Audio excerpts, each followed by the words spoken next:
پورا حاصل ہے، جس کو اپنے خاندان کی پناہ حاصل ہے، جس کا باپ ماموں چچا خالہ بہن بھائی سارے موجود ہیں، اس عورت کو کتنا حاصل ہے، وہ بھی موسم ہے.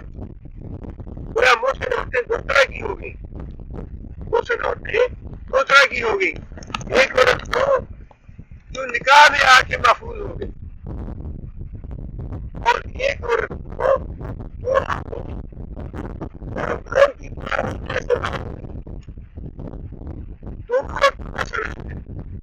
لہذا پہلی طرح کی جو عورت ہے اس سے نکاح حرام ہے، جس کا پہلے سے نکاح ہو چکا. لیکن جو دوسری عورت ہے جو اپنے خاندان کی پناہ رکھتی ہے، جو اپنے خاندان کی پناہ سے محفوظ ہے، اس کے بارے میں یہ حکم ہے وَمَن لَّمْ يَسْتَطِعْ مِنكُمْ طَوْلًا، اور جو آدمی اس بات کی طاقت نہ رکھے کہ وہ نکاح کرے محسنات، محسن عورت سے، بلا والی عورت سے، خاندانی عورت سے. خاندانی عورت سے نکاح کرنے میں اور چھوٹی سے نکاح کرنے میں سہولت کیا ہے؟ خاندانی عورت جو ہے اس کا مہر زیادہ ہو سکتا ہے، وہ اپنی حیثیت کے مطابق اپنے مالدار ہونے کے حساب سے حق مہر طلب کرے گی. اسی طرح اس کے جو اخراجات ہوں گے نکاح کے، پینے کا خرچ ہے یا اس کو کھانے کا خرچ ہے، وہ بھی زیادہ ہوگا. اس لیے فرمایا کہ جو آدمی مالی اعتبار سے خاندانی عورت سے نکاح کرنے کی طاقت نہ رکھتا ہو، میں اس کے لیے اس بات کی اجازت ہے مما ملکت ایمانکم من فتیاتکم المؤمنات، پر وہ نکاح کرے ملکت ایمانکم تمہارے قبضے میں ہے، تمہارے ہاتھ میں ہے، من فتیاتکم تمہاری لوگیوں میں سے. فتیات جمع ہے، فتیات اس کا واحد ہے. مومنات بشرطے کہ وہ مومن ہو، وہ کافر لوٹی ہے ویسے فائدہ اٹھانے کی اجازت ہے، لیکن جب اس سے نکاح کرنا ہو تو شرط ہے کہ وہ مومن ہو. ہاں وہ جب قید تھی اس وقت مومن تھی، یا قید ہونے کے بعد وہ کافرہ سے مسلمان ہوئی، دونوں صورتوں میں شرط یہ ہے کہ وہ لوٹی ہو مسلمان، تاکہ تمہیں خرچ زیادہ نہ کرنا پڑے. جو لوگ مالدار ہیں، امیر ہیں، خرچ برداشت کر سکتے ہیں، ان کے لیے تو فرمایا خاندانی نکاح کر لو. جن کو خاندان کا حکم حاصل ہے وہ بھی محسنات ہیں. اور مالی کو برداشت نہیں کر سکتے ان کو اس بات کی اجازت دی کہ لوگ ہیں ان میں سے جو مومن ہے ان سے نکاح کر سکتے ہو.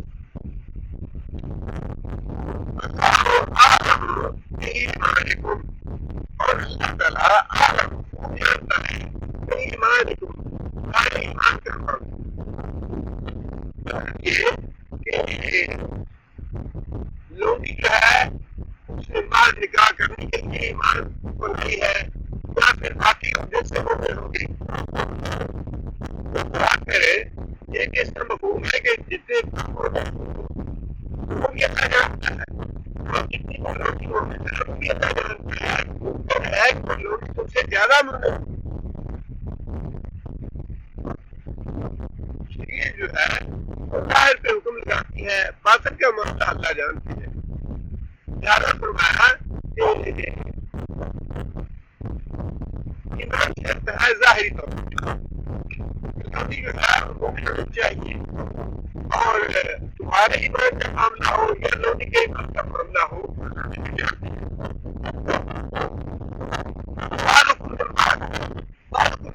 مطلب یہ ہے تو سارے ایک دوسرے سے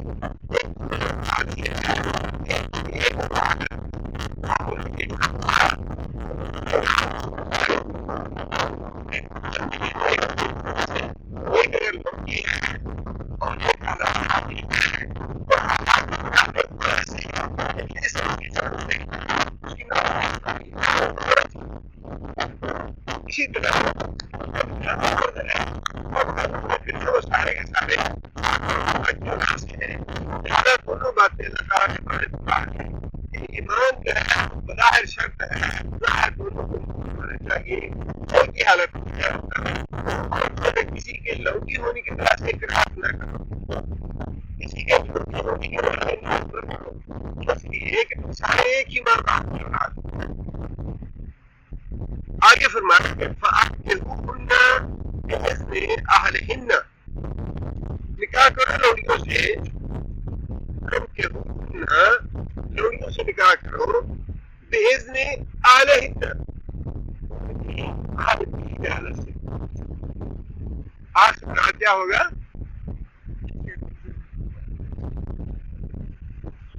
جس کے ایک قبضے میں ہے، آج سے کہا یہاں پہ جو آزاد عورت ہے، خاندانی عورت ہے، اس کا حال دونوں کو اس کا ولی اور اس کا چچا، باپ نہ ہونے کی صورت، چچا نہ ہونے کی صورت میں ماموں جو ہے اس کا ولی ہے، لیکن جو لوٹی ہے اس کا حال کون ہے؟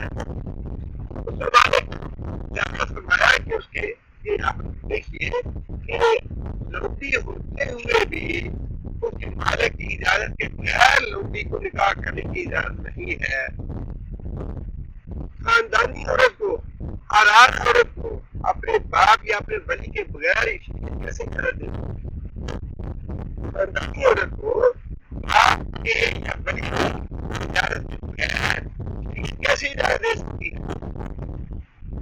لہٰذا وضاحت کے ساتھ یہ بات ارشاد ہے کہ نکاح کرو لوڑیوں سے، لیکن ان کے مالکوں کی اجازت سے، اس لیے کہ یہ بھی لونڈیوں کے بارے میں شریعت کا حکم ہے کہ جب لونڈی کا نکاح ہو جائے گا تو پھر پہلا مالک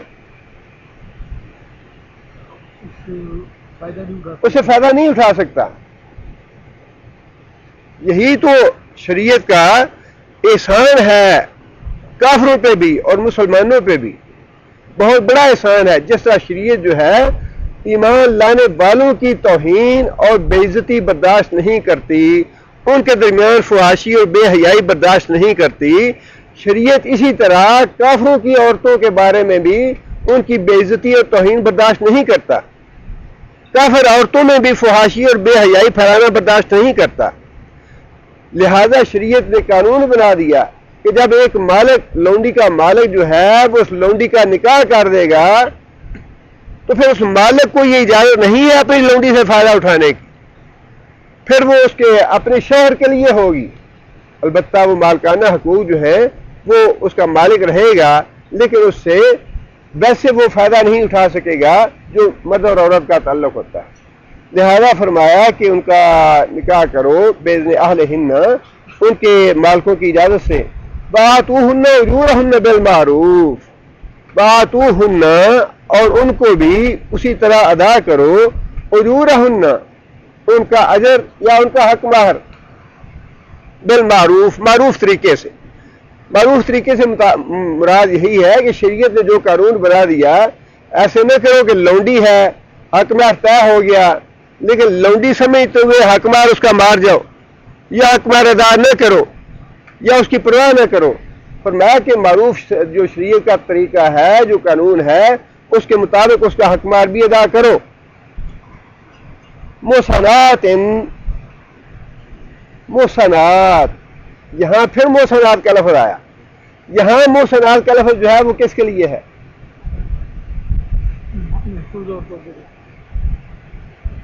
یہاں پہ محصنات کا لفظ ہے محفوظ ہونے والی، کس میں؟ نکاح میں۔ جو آیت کے شروع میں محصنات کا لفظ آیا ہے وہ خاندانی عورت کے لیے ہے جس کو اپنے خاندان کا تحفظ حاصل ہے، اور یہاں پہ جو محصنات کا لفظ آیا ہے اس کا مطلب یہ ہے کہ وہ اپنے نکاح کو نبھانے کی غرض سے، نکاح کی حفاظت کی نیت سے لوڈیاں آئیں مردوں کے پاس، عارضی طور پہ ذائقہ چکھنے کے لیے، لطف اندوز ہونے کے لیے، بدکاری کے لیے نیت سے نہ آئیں، بلکہ فرمایا کہ وہ شریف عورتوں کی طرح مومن بن کے حق مہر لے کے اور نکاح کو ہمیشہ کے لیے نبھانے کی نیت سے آئیں۔ غیر مصافحات، غیر مصافحات، بدکاری کی نیت سے نہ آئے. صافہ کا معنی پانی بہانا، غیر مصافحات نہ کہ پانی بہانے والیاں، جس کا مطلب ہے بدکاری کرنے والیاں. بدکاری کرنے کی نیت سے نہ آئے بلکہ مستقل طور پہ نکاح کے بندھن کے ساتھ بند کے رہنے کی نیت سے آئے. آگے فرمایا کہ ولا متخذات اخدان، ولا متخذات، اور نہ ہی وہ پکڑنے والیاں، متخذات پکڑنے والیاں، اخدان، اخدان کہتے ہیں چوری چھپے دوستی کرنا، اور نہ ہی وہ کرسی پر بیٹھنے کے لیے بولا آواز کوئی بات نہیں، کوئی بات دے دیں.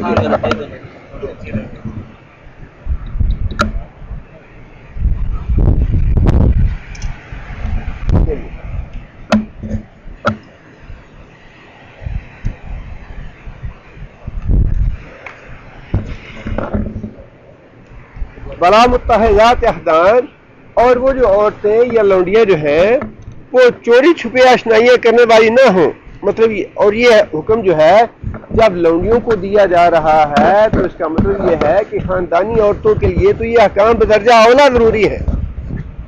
جب ایک عورت نکاح میں آ جائے تو اس کا فرض یہ ہے کہ وہ صرف اپنے خامد کی ہی ہو کے رہے، کسی دوسرے کے ساتھ پھر آشنائیاں اور دوستیاں نہ لگائے. بعض عشق و معاشقی نبھانے کے لیے نہ آئے. یہ ساری چیزیں جو ہیں شریعت ان کی تردید کرتا ہے کہ یہ عاشقی اور معشوق، اور وہ نکاح جو ہیں وہ عموماً سرے نہیں چڑھتے. وہ بندھن جو ہیں وہ درمیان میں ہی ٹوٹ جاتے ہیں جو عاشقی اور معاشقی کی وجہ سے ہوتے ہیں. جو لو میرج ہوتی ہیں، محبت کی شادیاں ہوتی ہیں، وہ عموماً کامیاب نہیں ہوتی. اور ان ساری چیزوں کی اللہ تعالیٰ نے یہاں تردید فرمائی ہے کہ جب نکاح کر کے آئیں لونڈیاں یا پھر خاندانی عورتیں بھی ہوں تو انہیں بات ذہن میں رکھنی چاہیے کہ محسنات، محسن بن کے آئیں، اپنے آپ کو قلعے کے اندر محفوظ رکھنے والی بن کے آئیں. نکاح کا بندھن جو ہے وہ ہمیشہ کے لیے اس کے ساتھ بند کے آئیں شوہر کے پاس. بدکاری کی نیت نہ ہو، محض لذت حاصل کرنے کی نیت نہ ہو، اور پھر نکاح میں آنے کے بعد کسی دوسرے کے ساتھ آنکھیں مانکھیں نہ ملائیں، دوسرے کے ساتھ آشنائیاں نہ کریں، دوسروں کے ساتھ یاریاں نہ لگائیں. آگے فرما دیا فَإِذَا أُحْسِنَّ، پھر جب وہ نکاح کے قلعے میں آ جائے، اُحْسِنَّ فَإِنْ أَتَيْنَ بِفَاحِشَةٍ، فَإِنْ پس اگر اتین وہ آئیں بفاحشۃ بے حیائی کو. کون ہے؟ کس کی بات ہو رہی ہے؟ لونڈیوں کے نکاح کی بات ہو رہی ہے. لونڈیوں کے بارے میں فرمایا کہ اب لونڈی جو ہے وہ پہلے تو لونڈی ہے، نکاح کے بغیر وہ کسی کے ساتھ رہی ہے، اب وہ نکاح کی قید میں آ گئی ہے. فرمایا نکاح کی قید میں آنے کے بعد اگر کوئی بے حیائی کرتی ہے، بدکاری کرتی ہے، زنا کا ارتکاب کرتی ہے، فَإِنْ أَتَيْنَ بِفَاحِشَةٍ، اگر وہ بے حیائی کا ارتکاب کرتی ہے، فَعَلَيْهِنَّ، پس اوپر ان کے نصف ما علی المحصنات من العذاب. یہ ہے وہ نقطہ جو جھگڑا ہے منکرین حدیث کے ساتھ، اور جو رجم کی سزا کی نفی کرتے ہیں کہ رجم کی سزا جو ہے وہ منسوخ ہو چکی ہے یا وہ درست نہیں ہے. یہاں اللہ نے فرمایا فَعَلَيْهِنَّ، پس اوپر ان کے اگر لونڈی جو ہے نکاح کرنے کے بعد زنا کرتی ہے، بدکاری کرتی ہے، فَعَلَيْهِنَّ، اس لونڈی کے اوپر نصف سزا ہے ما علی المحصنات، جو خاندانی عورت کے اوپر ہے اس سے نصف سزا ہے. خاندانی عورت جو ہے اس کی سزا کیا ہے؟ رجم. جی رجم نکاح کے بعد پورا کرنے کی.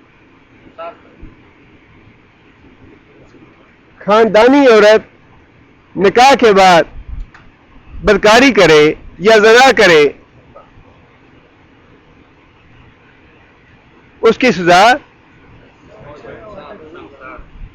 سنسار کرنا.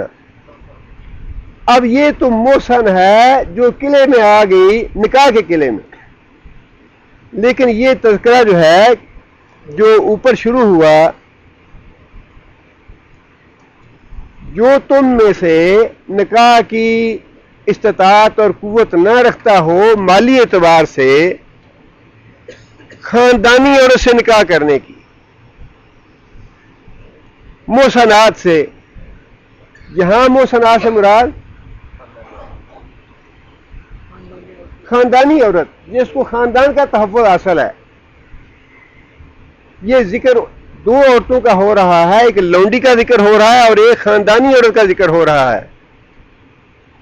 یہاں جب اللہ تعالیٰ نے سزا بتائی ہے کہ لونڈی کی سزا، اگر لونڈی جو ہے وہ بدکاری کرتی ہے، زنا کرتی ہے، اس کی سزا جو ہے وہ محسن عورت سے نصف ہے. اب محسن یہاں کون کون سی دو عورتوں کا تقابل ہو رہا ہے، ذکر ہو رہا ہے؟ خاندانی عورت، نکاح سے پہلے جس کو خاندان کا تحفظ حاصل ہے، نکاح سے پہلے جس کو خاندان کا تحفظ حاصل ہے اس عورت کا اور لونڈی کا دونوں کا ذکر ہو رہا ہے یا دونوں کا تقابل ہو رہا ہے. اگر تو جو لوگ رجم کی سزا کا انکار کرتے ہیں وہ یہ کہتے ہیں کہ یہاں پہ محسنات سے مراد وہ عورت ہے جو نکاح کی قید میں آ چکی ہے، نکاح کے حصار میں آ چکی ہے، نکاح کے تحفظ میں آ چکی ہے، اور چونکہ رجم کا نصف کیا ہو سکتا ہے؟ کچھ نہیں ہے. رجم کا نصف جو ہے وہ کچھ نہیں ہے، لہذا اس کا مطلب یہ ہے کہ رجم کی سزا جو ہے وہ سرے سے ہے ہی نہیں. یہ غلط فہمی اس لیے ہوئی کہ محسنات کا جو دوسرا معنی ہے جس سے آغاز ہوا ہے اس آیت کا، اس کا جو مفہوم ہے اس کو نظر انداز کر دیا گیا. ابتدا میں محسنات جو ہے وہ لفظ استعمال ہوا ہے خاندانی عورت کے لیے، خاندانی عورت جس کا ابھی نکاح نہیں ہوا، خاندانی عورت جس کا ابھی نکاح نہیں ہوا وہ بھی محسن ہے، اور وہ عورت جو خاندانی ہے جس کا ابھی نکاح نہیں ہوا اس کی سزا کیا ہے بدکاری کی؟ اس کی سزا 100 کوڑے ہے، اس کی سزا 100 کوڑے ہے. تقابل جو ہے وہ ہو رہا ہے اس محسن سے جو خاندان کے تحفظ والی ہے اور ابھی اس کا نکاح نہیں ہوا. بات سمجھے آپ؟ یہ بڑا باریک سا نقطہ ہے جہاں سے جو رجم کی سزا کا انکار کرتے ہیں وہ فائدہ اٹھاتے ہیں. محسن جو ہے اس کے ترجمے میں فرق ہے اور اس کے لغوی معنی میں آیت کا سیاق و سباق یہ بتاتا ہے کہ یہاں پہ محسنات سے مراد کون سی عورتیں ہیں. جہاں اللہ نے فرمایا کہ محسنات سے نکاح نہ کرو، وہاں محسن سے کون سی عورت مراد ہے؟ نکاح والی. اور جہاں یہ فرمایا کہ محسنات سے نکاح کرو، وہاں کون سی عورت مراد ہے؟ جس کو خاندان کا تحفظ حاصل ہے. اور یہاں جو سزا بتائی جا رہی ہے لونڈی کی، وہ سزا بتائی جا رہی ہے ان محسنات کے حوالے سے جن کو خاندان کا تحفظ حاصل ہے. خاندان کا تحفظ حاصل ہوتے ہوئے جو عورت بدکاری کرے گی اس کی سزا کیا ہے؟ 100 کوڑے ہے. لہذا اس سے تقابل کرتے ہوئے فرمایا گیا کہ اگر لونڈی یہ کرتی ہے، بدکاری کرتی ہے نکاح کے بعد، تو اس کو اس محسن عورت کے مقابلے میں نصف سزا دو اور وہ 50 کوڑے بنتی ہے. یہ الجھاؤ دیا جاتا ہے منکرین حدیث کی طرف سے اور انکار کیا جاتا ہے کہ چونکہ رجم کی آدھی سزا تو ہے نہیں، لہذا رجم کی سزا ہے ہی نہیں شریعت میں. اور یہ دھوکہ یہاں سے دیا جاتا ہے محسنات کے لفظ سے، حالانکہ محسنات کا لفظ جو ہے وہ دونوں معنوں میں استعمال ہوا ہے، نکاح والیاں بھی استعمال ہوا اور جن کو خاندان کا تحفظ حاصل ہے اس کے لیے بھی استعمال ہوا. اور جب یہ تقابل کیا جا رہا ہے تو شروع میں بات یہ کہی گئی کہ محسنات سے نکاح کرو، اگر محسنات سے نکاح نہیں کر سکتے تو لونڈیوں سے کر لو. اور اسی آیت کے حوالے سے آخر جاتے ہوئے یہ بات ارشاد فرمائی اگر یہ لونڈیاں بدکاری کریں تو جن محسنات سے تم نکاح نہیں کر سکے ان کی جو سزا ہے بدکاری کی اس سزا سے نصف سزا ہوگی ان لونڈیوں کی، جس کا مطلب یہ ہے ان کو تو 100 کوڑے مارے جائیں گے خاندانی عورتوں کو بدکاری کرنے پہ، اور یہ جو لونڈیاں ہیں ان کو نصف سزا یعنی 50 کوڑے کی سزا دی جائے گی. اور اس پہ چاروں ائمہ کرام کا اتفاق ہے، پوری امت کا اجماع ہے کہ یہاں جو لونڈی کی سزا بتائی گئی ہے وہ نصف رجم کی سزا نہیں ہے بلکہ 100 کوڑوں کا نصف ہے یہ. اور یہ وہ محسنات ہیں جن کو خاندان کا تحفظ حاصل ہے، نہ کہ وہ محسنات جن کو نکاح کا تحفظ حاصل ہے. اور پھر نبی صلی اللہ علیہ وسلم نے جو شادی شدہ زانی تھے مرد بھی اور عورت بھی ان پہ سزا نافذ کی رجم کی، لیکن جو منکرین حدیث ہیں وہ ان حدیثوں کا انکار کرتے ہیں کہ قرآن سے بھی یہ چیز ثابت نہیں ہوتی، براہ راست رجم کا حکم نہیں ہے. اور یہ آیت جو ہے لونڈی کو نصف سزا دینے والی یہ بھی رجم کی آیت کی تردید کرتی ہے، لہذا وہ جو احادیث ہے رجم کرنے والی ان کا ویسے ہی انکار کر دیتے ہیں کہ چونکہ قرآن سے یہ ثابت نہیں لہذا وہ حدیثیں درست نہیں ہیں. حالانکہ ان کی وہ جو الجھن ہے وہ علمی اعتبار سے غلط ہے. یہاں مقابلہ ہو رہا ہے لونڈی کا اور اس عورت کا جو نکاح سے پہلے خاندان کی میں محسنات ہے.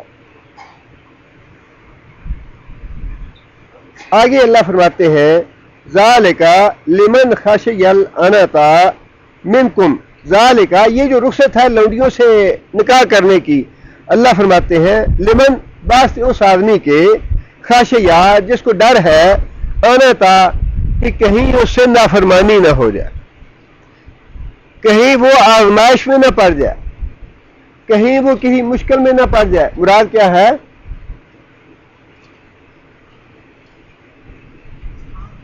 نوجوان آدمی نکاح نہ کرے تو کس آزمائش میں پڑے گا؟ زنا کی آزمائش میں، بدکاری کی آزمائش میں. تو اللہ نے فرمایا کہ اس کا سیدھا راستہ تو یہ ہے کہ نکاح کرو تم، لیکن اگر تمہارے پاس اتنا پیسہ نہیں کہ تم خاندانی عورت سے نکاح کر لو، نکاح کے اخراجات برداشت کر لو، اللہ تمہیں رخصت دیتے ہیں اس بات کی کہ کسی لونڈی مومنہ کے ساتھ نکاح کر لو، تمہارا خرچ اس سے کم ہو جائے گا. لیکن یہ اللہ فرماتے ہیں کہ رخصت تمہیں اس لیے دی ہے کہ تاکہ تم کسی آزمائش میں نہ پڑو، کسی مصیبت میں نہ پڑو، کسی تکلیف میں نہ پڑو، یعنی تم سے کوئی گناہ نہ ہو جائے، بدکاری نہ ہو جائے، زنا نہ ہو جائے.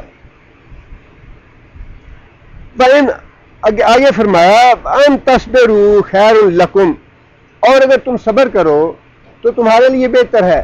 اگر لونڈی پہ نکاح کرنے کو جی نہیں چاہتا، مال بھی نہیں ہے اتنا، تو پھر اللہ فرماتے ہیں کہ پھر صبر سے کام لو تو تمہارے لیے بڑا اچھا ہے، اللہ تمہیں اجر و ثواب دیں گے اس کا. لیکن بدکاری میں نہ پڑنا. یہ جو رخصت ہے لونڈیوں کے ساتھ نکاح کرنے کی، یہ رخصت تو اس وجہ سے ہے کہ تم بدکاری سے بچے رہو، نیکی کی زندگی بسر کرو، گناہوں سے بچو، اس لیے ہے یہ رخصت.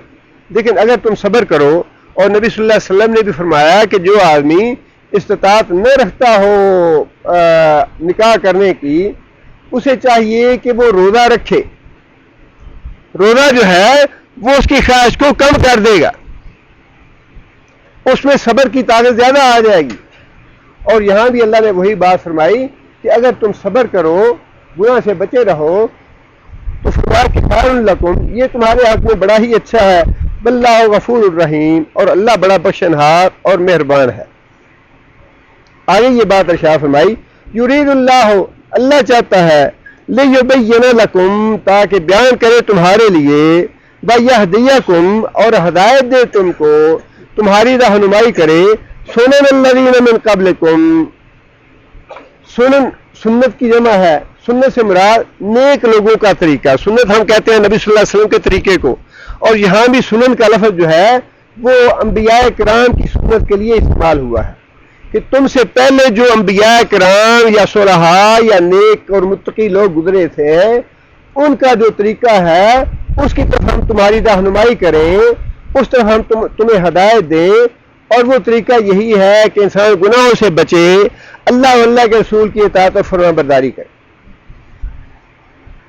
وَيَتُوبَ عَلَيْكُمْ، اور اللہ تعالیٰ تمہارے اوپر رحمت سے پلٹ آئے۔ وَيَتُوبَ عَلَيْكُمْ، اللہ تعالیٰ نے یہ سارے اسباب اور وسائل اور ہدایات تمہیں اس لیے دی تاکہ تم نیکی کی زندگی بسر کرو، گناہوں سے بچے رہو۔ اللہ تم پہ رحمت کے ساتھ پلٹنا چاہتا ہے، نظر کرم کرنا چاہتا ہے، اللہ تم پہ اپنی رحمت فرمانا چاہتا ہے۔ واللہ علیم حکیم، اللہ خوب جاننے والا اور خوب حکمت والا ہے۔ اللہ تعالیٰ نے یہی بات دوبارہ ارشاد فرمائی اگلی آیت میں، واللہ یرید ان یتوب علیکم، اللہ تو یہ چاہتا ہے کہ اللہ تم پہ اپنی رحمت کرتا رہے، اللہ تمہاری توبہ قبول فرماتا رہے، اللہ تم پہ نظر رحمت فرماتا رہے۔ اللہ تعالیٰ نے جو احکام دیے ہیں سارے کے سارے انسانوں کی خیر اور بھلائی کے لیے، اللہ کی مغفرت حاصل کرنے کے لیے، اللہ کی رحمت حاصل کرنے کے لیے ہے۔ اور ویسے بھی بار بار فرمایا کہ اللہ غفور رحیم ہے، اتنا اللہ تعالیٰ بخشنہار ہے، اتنا اللہ مہربان ہے۔ اللہ رسول نے فرمایا کہ اللہ تعالیٰ کی رحمت کے 100 حصے ہیں، اللہ کی رحمت کے 100 حصے ہیں۔ اللہ تعالیٰ نے اپنی رحمت کے 100 حصوں میں سے ایک حصہ دنیا میں بھیجا ہے، اس ایک حصے سے شروع کے دن سے لے کر قیامت کے دن تک سارے انسان، سارے جنات، سارے وحشی، چوپائے، پرندے، درندے، مچھلیاں، پانی کے جانور، ہوا کے جانور، خشکی کے جانور، جتنے بھی ہیں وہ ایک دوسرے سے محبت کرتے ہیں، پیار کرتے ہیں، ایک دوسرے سے شفقت کرتے ہیں۔ ماں اپنے بیٹے سے محبت کرتی ہے، باپ اپنے بیٹے سے محبت کرتا ہے، بھائی اپنے بھائی سے محبت کرتا ہے۔ یہ ساری جتنی بھی محبتیں دنیا میں موجود ہیں، نبی صلی اللہ علیہ وسلم نے فرمایا کہ اللہ تعالیٰ کی ایک رحمت کا نتیجہ ہے یہ۔ اتنے اللہ تعالیٰ رحیم اور غفور ہیں۔ اور فرمایا کہ جو باقی 99 رحمتیں ہیں اللہ تعالیٰ کی، اللہ تعالیٰ نے وہ 99 رحمتیں محفوظ رکھی ہیں قیامت کے دن اہل ایمان کو نوازنے کے لیے۔ مومن آدمیوں پہ اللہ تعالیٰ وہ 99 رحمتیں نازل فرمائیں گے قیامت کے دن۔ اتنا غفور رحیم ہے، جو بھی اللہ حکم دیتے ہیں اس میں انسانوں کے لیے بھلائی ہے، اللہ کی رحمت ہے، سراسر اللہ کی بھلائی ہے اس میں، سراسر اللہ کی مغفرت ہے اس میں۔ نبی صلی اللہ علیہ وسلم نے فرمایا کہ جو آدمی اللہ کی رضا کے لیے، اللہ کو خوش کرنے کے لیے کوئی کام کرتا ہے، اللہ تعالیٰ جبرائیل کو بلا کے یہ بات بتاتے ہیں کہ فلاں میرا بندہ میری رضا کے لیے اور میری خوشی کے لیے یہ کام کر رہا ہے۔ فرمایا کہ جبرائیل وہ بات آگے حاملین عرش کو بتاتے ہیں۔ حاملین عرش سے مراد وہ فرشتے ہیں جو اللہ تعالیٰ کے عرش کو تھامے ہوئے ہیں، اللہ کے عرش کو اٹھائے ہوئے ہیں۔ جبرائیل علیہ السلام ان فرشتوں کو بتاتے ہیں جو حاملین عرش ہے کہ فلاں جو بندہ ہے اللہ کا، وہ اللہ کی رضا کے لیے، اللہ کو خوش کرنے کے لیے یہ کام کر رہا ہے۔ فرمایا کہ وہ حاملین عرش جو ہیں وہ اس عرش کے اردا گرد جو فرشتے کھڑے ہیں ان سب کو بتاتے ہیں کہ فلاں آدمی اللہ کی رضا کے لیے، اللہ کو خوش کرنے کے لیے فلاں کام کر رہا ہے۔ وہ حاملین عرش جو ہیں وہ پھر سارے جتنے بھی آسمان کے فرشتے ہیں ان سب کو یہ بتاتے ہیں کہ فلاں آدمی جو ہے وہ اللہ کی رضا کے لیے اور اللہ کی خوشنودی کے لیے فلاں کام کر رہا ہے۔ اللہ فرماتے ہیں کہ اے فرشتو، تم گواہ رہو کہ میں نے اس بندے پہ اپنی رحمت نازل کی۔ جبرائیل بھی یہ کہتے ہیں کہ اللہ نے اس بندے پہ اپنی رحمت نازل کی۔ حاملین عرش جو ہے وہ بھی کہتے ہیں کہ یہ آدمی اللہ کی رضا کے لیے کام کر رہا ہے، اللہ کی رحمت نازل ہے اس پہ. اور پھر سارے آسمانوں کے فرشتے وہ بھی یہ کہتے ہیں کہ فلاں آدمی اللہ کی رضا کے لیے، اللہ کی خوشنودی کے لیے فلاں کام کر رہا ہے، اللہ کی رحمت ہو اس آدمی پہ. آپ اندازہ لگائیں کہ اللہ تعالیٰ کتنے رحیم اور کتنے غفور ہیں، کتنے بخشنہار ہیں اپنے بندوں کے لیے. نبی صلی اللہ علیہ وسلم ایک غزوہ میں جا رہے تھے، راستہ میں کوئی گاؤں آیا، بستی آئی، صحابہ کرام نے وہاں پڑاؤ ڈال دیا. صحابہ نے ان سے پوچھا کہ تم لوگ کون ہو؟ انہوں نے کہا کہ ہم مسلمان ہیں. ایک عورت اس بستی کی نبی صلی اللہ علیہ وسلم کے پاس آئی، آگے کہنے لگی یا رسول اللہ، میں تنور پہ روٹیاں لگاتی ہوں، میرا پیشہ ہے روٹیاں لگانا، میرا چھوٹا سا بچہ ہے، یہ میں جب تنور میں روٹی لگانے لگتی ہوں تو مجھے اپنے بچے کی محبت کی وجہ سے، شفقت کی وجہ سے میں اس کو اپنی گود سے نکال کے دور رکھ دیتی ہوں، نکال دیتی ہوں تاکہ اس بچے کو آگ کی تپش نہ لگے، آگ کی گرمی محسوس نہ ہو اس کو.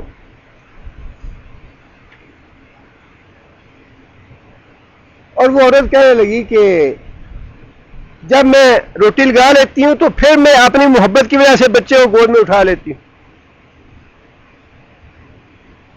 آ کے پوچھنے لگی، نبی صلی اللہ علیہ وسلم سے پوچھا اس نے کہ تم میں سے اللہ کے رسول کون ہے؟ نبی صلی اللہ علیہ وسلم نے فرمایا کہ ہاں میں اللہ کا رسول.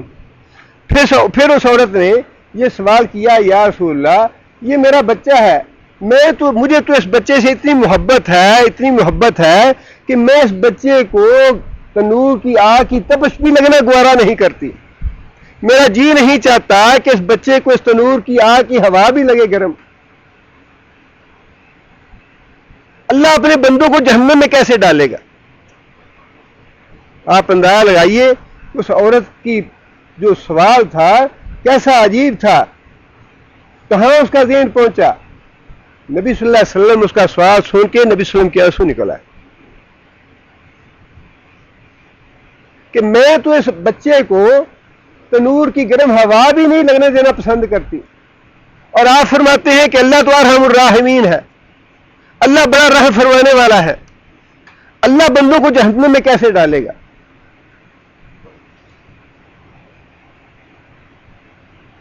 نبی صلی اللہ علیہ وسلم نے فرمایا کہ ہاں اللہ اپنے بندوں کو واقعی جہنم میں نہیں ڈالے گا سوائے اس آدمی کے جو اللہ کے مقابلے میں بڑا سرکش ہے اور اس بات کا اقرار نہیں کرتا لا الہ الا اللہ.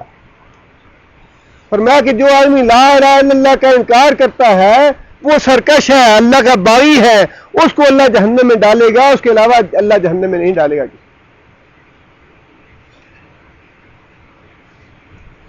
اللہ کی ذات بڑی غفور رحیم ہے اور بڑی مہربان ہے. نبی صلی اللہ علیہ وسلم فرمایا کہ جب انسان سے کوئی گناہ ہو جاتا ہے اور انسان اللہ سے کہتا ہے ربی اذنبت فاغفر ہو، یا اللہ تو میرا رب ہے، اذنبت یا اللہ مجھ سے گناہ ہو گیا، فاغفر یا اللہ تو اس کو معاف کر دے. حدیث قدسی ہے، نبی صلی اللہ علیہ وسلم نے فرمایا کہ اللہ فرماتے ہیں میرے اس بندے کو پتا ہے کہ گناہ معاف کرنے والا بھی ہے میرا رب اور گناہ پہ پکڑنے والا بھی ہے، اگر میں نے گناہ معاف نہ کیا میں اس کی سزا دوں گا، میں اس کو پکڑوں گا. میرے بندے کو پتا ہے اس لیے یہ مجھ سے معافی مانگ رہا ہے. اللہ فرماتے ہیں میرے بندے میں نے تمہیں معاف کیا. اور فرمایا کچھ عرصہ گزرتا ہے، پھر آدمی سے غلطی ہو جاتی ہے، پھر گناہ ہو جاتا ہے، پھر انسان کہتا ہے ربی اذنبت، یا اللہ پھر گناہ ہو گیا، فاغفر یا اللہ پھر معاف کر دے.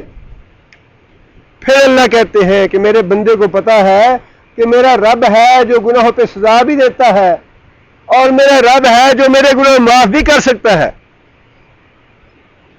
اللہ فرماتے ہیں بندے میں نے تیرا گناہ معاف فرما دیا. فرمایا کچھ عرصہ گزرتا ہے، پھر انسان سے گناہ ہوتا ہے، پھر انسان اللہ سے کہتا ہے یا اللہ پھر مجھ سے گناہ ہو گیا، یا اللہ پھر معاف فرما دے. اللہ پھر وہی فرماتے ہیں کہ میرے بندے کو پتا ہے کہ میرا رب ہے جو گناہوں پہ سزا بھی دیتا ہے، گناہ بھی معاف بھی کرتا ہے. اللہ فرماتے ہیں کہ میں نے تیرا گناہ معاف کر دیا. اور پھر فرمایا کہ اے میرے بندے جب تک تو مجھ سے گناہ کرتا رہے گا، ایسے کرتا رہے گا، میں تیرے گناہ معاف کرتا رہوں. ایک حدیث میں نبی صلی اللہ علیہ وسلم نے یہ بات ارشاد فرمائی، جب شیطان راندہ درگاہ ہوا تو شیطان نے یہ کہا کہ یا اللہ تیری عزت کی قسم، جب تک انسانوں کی جانوں میں روحیں موجود ہیں میں ان کو گمراہ کرتا رہوں گا، میں ان کو جہنم کی راہ پہ ڈال کے چھوڑوں گا، دائیں سے بھی بائیں سے بھی آگے سے پیچھے سے ہر طرف سے آ کے ان کو حملہ کروں گا، جہنم میں لے جانے کی کوشش کروں گا.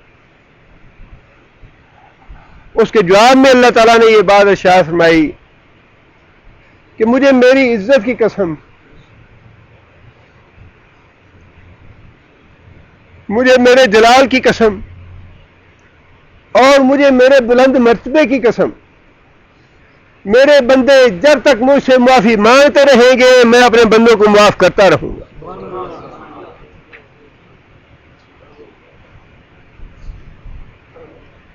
اللہ نے جو ہمیں احکام دیے ہیں وہ ہماری مشقت کے لیے نہیں ہے، وہ ہمیں کسی مصیبت میں ڈالنے کے لیے نہیں ہے. اگر فی الواقع ہم ایمان والے ہیں تو ایمان تو نام ہی اس کیفیت کا ہے کہ اللہ واللہ کا رسول جو بھی بات کہہ دے، جو بھی بات زبان سے نکال دے، انسان آمنا و صدقنا کہے، پورے شرح صدر کے ساتھ اس پہ عمل کرے اور یہ اس بات کا یقین رکھے کہ جو اللہ واللہ کے رسول کا حکم ہے ہماری خیر اور بھلائی اسی میں ہے. ہمارے جتنے بھی مصائب ہیں، آلام ہیں، مشکلات ہیں، پریشانیاں ہیں، ہم بیوقوف اور احمق ہیں، ہمیں پتہ نہیں ہے کہ ہماری کون سی حماقتیں ہیں جن کی وجہ سے ہمیں مصیبتوں میں مبتلا ہے. ہوتی ہماری حماقتیں ہیں، ہمارے گناہ ہیں، ہماری نافرمانیاں ہیں جن کی وجہ سے ہم مصیبتوں میں مبتلا ہیں. اللہ نے تو وعدہ فرمایا ہے کہ جو آدمی میری اطاعت کرے گا میں اس کو حیات طیبہ بسر کراؤں گا، اور تکلیف دہ زندگی، مصیبتوں والی زندگی، پریشانیوں والی زندگی اس کے بارے میں بھی فرمایا کہ وَمَنْ أَعْرَضَ عَنْ ذِكْرِي فَإِنَّ لَهُ مَعِيشَةً ضَنْكًا، جو میری نافرمانی کرے گا، گناہ کرے گا، اللہ کو ناراض کرے گا، اللہ کی یاد سے منہ موڑے گا، فرمایا ان لہو معیشتاً ضنکا، اس کی ساری زندگی دکھوں والی، مصیبتوں والی، پریشانیوں والی، بیماریوں والی میں گزراؤں گا.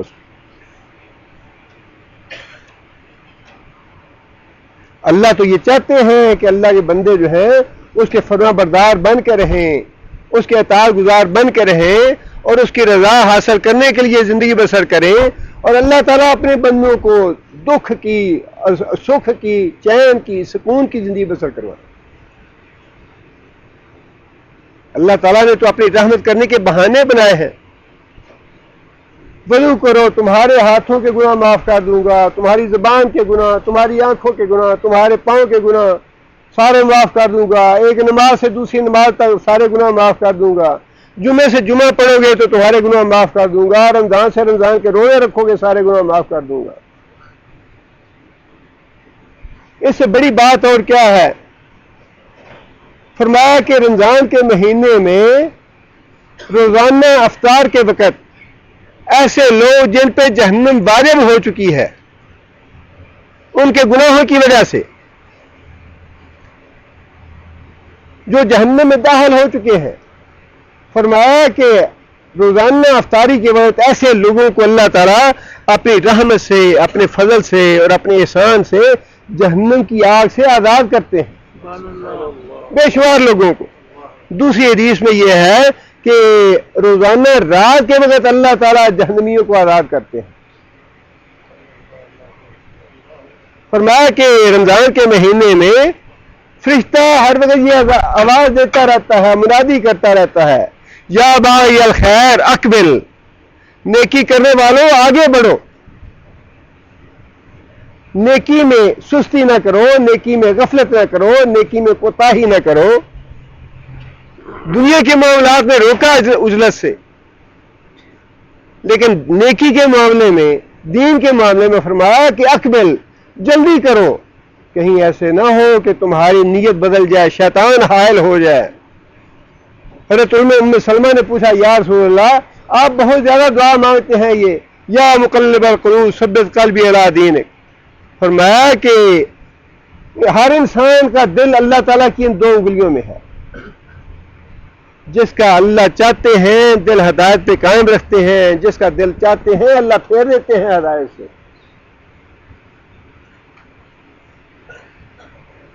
اور فرمایا کہ فرشتہ یہ بھی منادی کرتا ہے، یا باغی شر اکثر، کہ اے گناہ کرنے والے رک جا گناہوں سے۔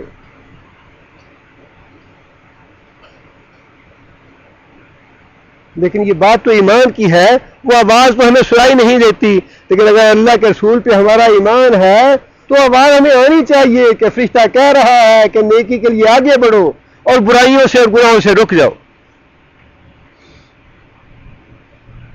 آج ہی ہمارے امام صاحب نے یہ واقعہ سنایا، حدیث سنائی جمعے کی نماز میں، کہ 3 انصار ایک ہی وقت میں دائرہ اسلام میں داخل ہوئے، مسلمان ہوئے۔ ان میں سے ایک آدمی غزوہ میں شہید ہو گیا، کچھ دیر کے بعد دوسرا آدمی وہ بھی غزوہ میں شہید ہو گیا، تیسرا آدمی جو تھا کچھ دیر کے بعد طبی موت، گھر میں فوت ہوا۔ وہ صحابی کہتے ہیں کہ میرے وہ دوست تھے تینوں، میں نے اللہ تعالیٰ سے دعا کی، یا اللہ خواب میں مجھے ان تینوں آدمیوں کا انجام دکھا دے کہ یا اللہ تو نے کیسا معاملہ کیا ان کے ساتھ۔ وہ صحابی کہتے ہیں کہ مجھے اسی رات اللہ نے خواب دکھا دیا۔ خواب یہ تھا کہ وہ جو آدمی طبی موت فوت ہوا اپنے گھر میں، وہ آدمی جنت میں پہلے داخل ہو رہا ہے، شہید دونوں جو ہیں وہ بعد میں داخل ہو رہے ہیں۔ وہ صحابی کہنے لگا کہ بڑا تعجب ہوا مجھے اس بات پہ کہ شہادت سے بڑی موت کون سی ہو سکتی ہے، اور یہ آدمی 2 شہید ہیں، دونوں سے پہلے جنت میں جا رہا ہے۔ وہ آدمی نبی صلی اللہ علیہ وسلم کی خدمت میں حاضر ہوا، عرض کی یا رسول اللہ یہ 3 نصارہ تھے، انصار تھے، اور ان کا ایسا ایسا معاملہ میں نے خواب میں دیکھا ہے۔ نبی صلی اللہ علیہ وسلم نے فرمایا کہ تو اس میں تمہیں تعجب کی بات کون سی لگی؟ یا رسول اللہ شہید جو ہے وہ بعد میں داخل ہوا جنت میں۔ فرمایا کہ جو آدمی بعد میں فوت ہوا کیا اس نے نمازیں نہیں پڑھی؟ یا رسول اللہ نمازیں تو پڑھی اس نے، کیا اس کو رمضان کا مہینہ میسر نہیں آیا؟ یا رسول اللہ رمضان کا مہینہ تو میسر آیا، کیا اس نے رمضان کے روزے نہیں رکھے؟ یا رسول اللہ روزے تو رکھے۔ فرمایا کہ یہ جو اس نے نمازیں پڑھی اور جو روزے رکھے اس نے، اس نماز اور روزے نے ان کے درجات میں اتنا فرق ڈال دیا جتنا مشرق اور مغرب میں فرق ہے ان نمازوں اور روزوں نے۔ اسی طرح ایک آدمی حاضر ہوا، عرض کی یا رسول اللہ میں اگر کلمہ توحید کا اقرار کر لوں، 5 نمازیں بھی پڑھوں، زکوٰۃ بھی دوں اور روزے بھی رکھوں، تو قیامت کے دن میرا انجام کن لوگوں کے ساتھ ہوگا؟ نبی صلی اللہ علیہ وسلم نے فرمایا کہ من الصدیقین والشہداء، کہ تمہارا جو شمار ہے، تمہارا انجام جو ہے وہ صدیقین اور شہداء کے ساتھ ہوگا۔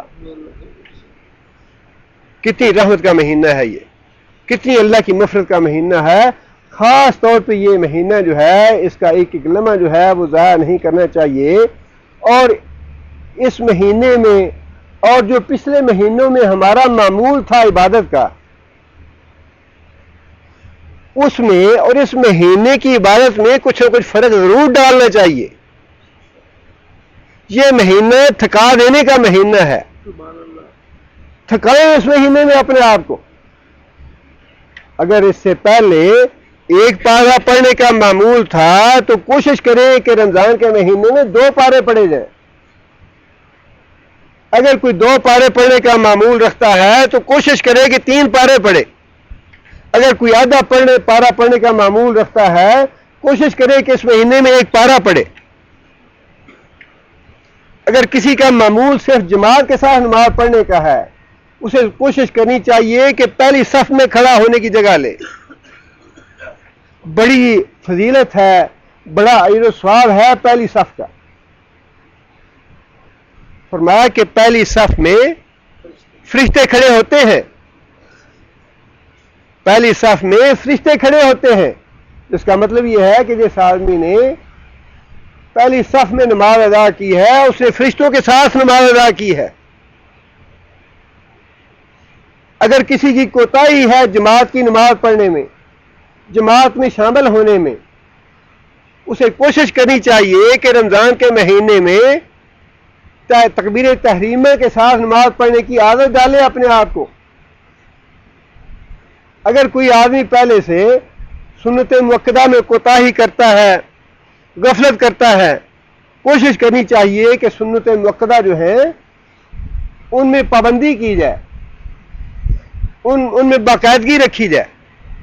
اور اس کے علاوہ بھی نوافل کا اہتمام جو ہے وہ اتنا خیر و برکت کا باعث ہے. حضرت عبداللہ بن عمر کی حدیث ہے، خواب ہے.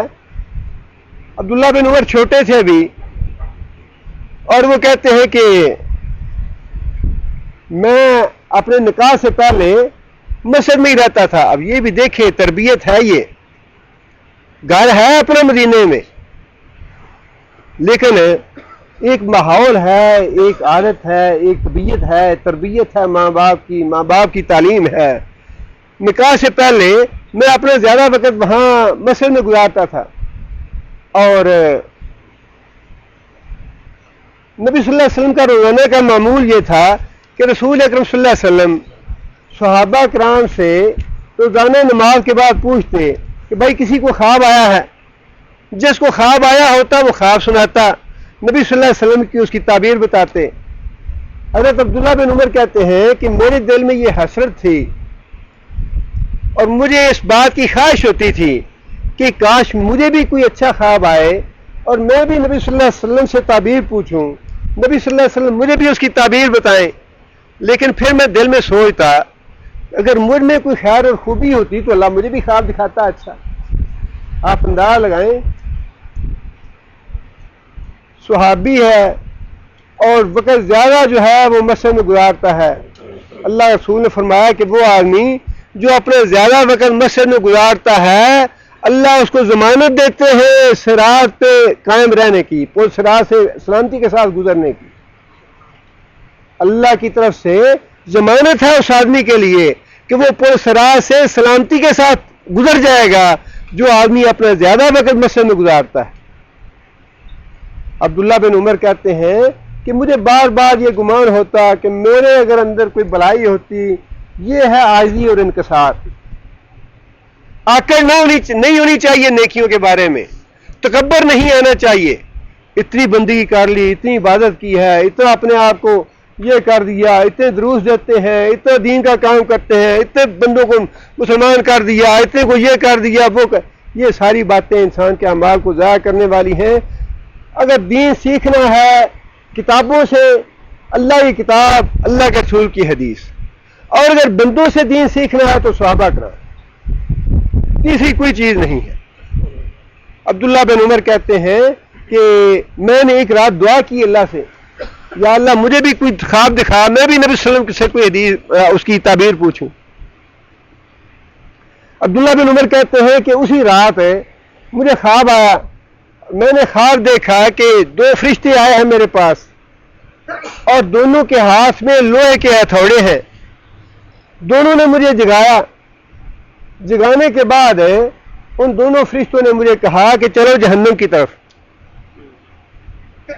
میں جہنم کی طرف جس طرف وہ مجھے لے جا رہے تھے میں اس طرف جا رہا تھا.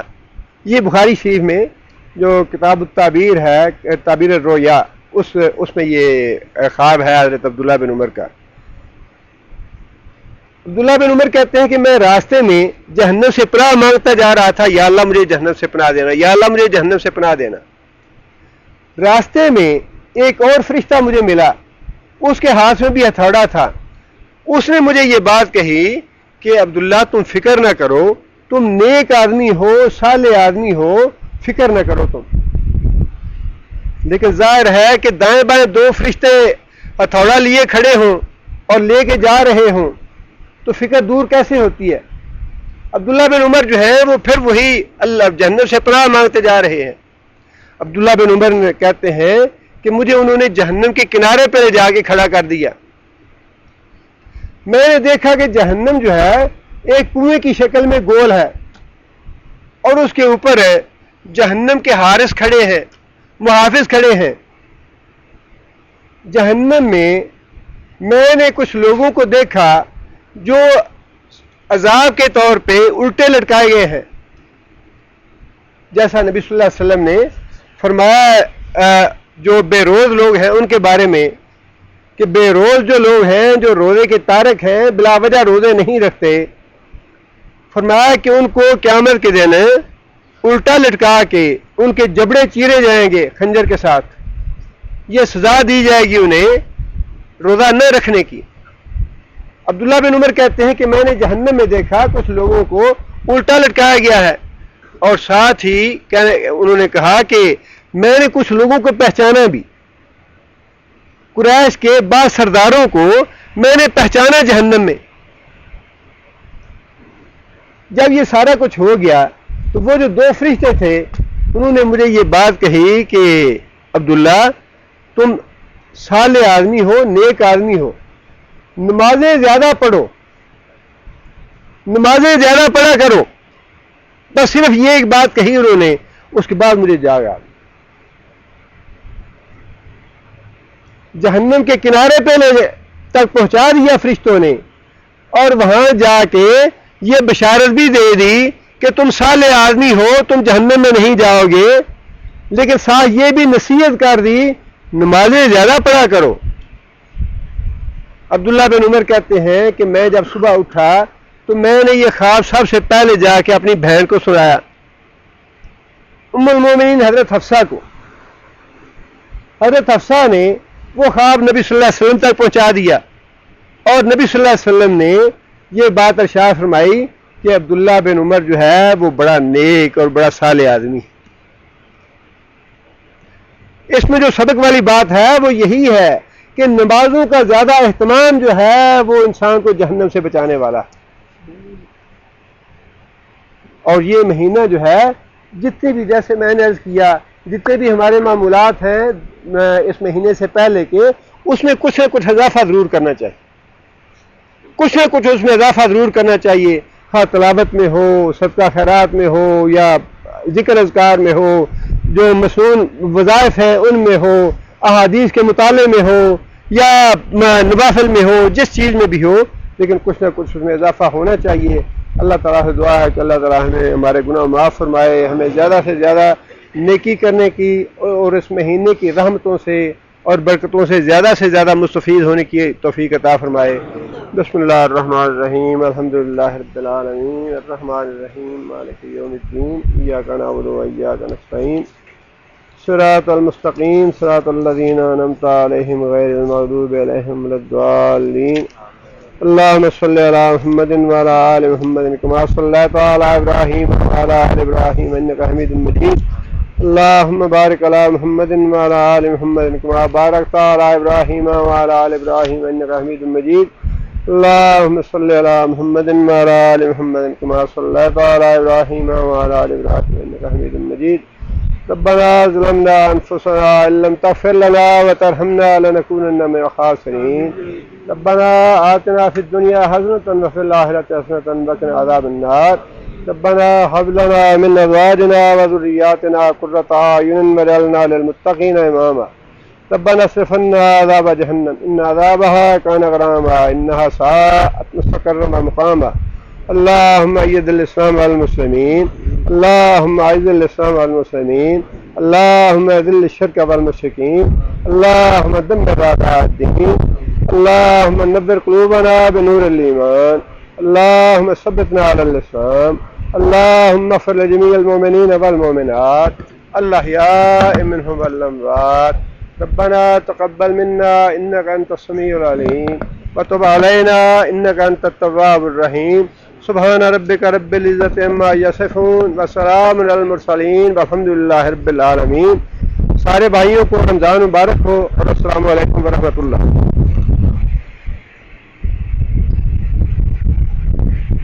انشاءاللہ سالوں کی دعا ہے وہ اگلے درس میں انشاءاللہ.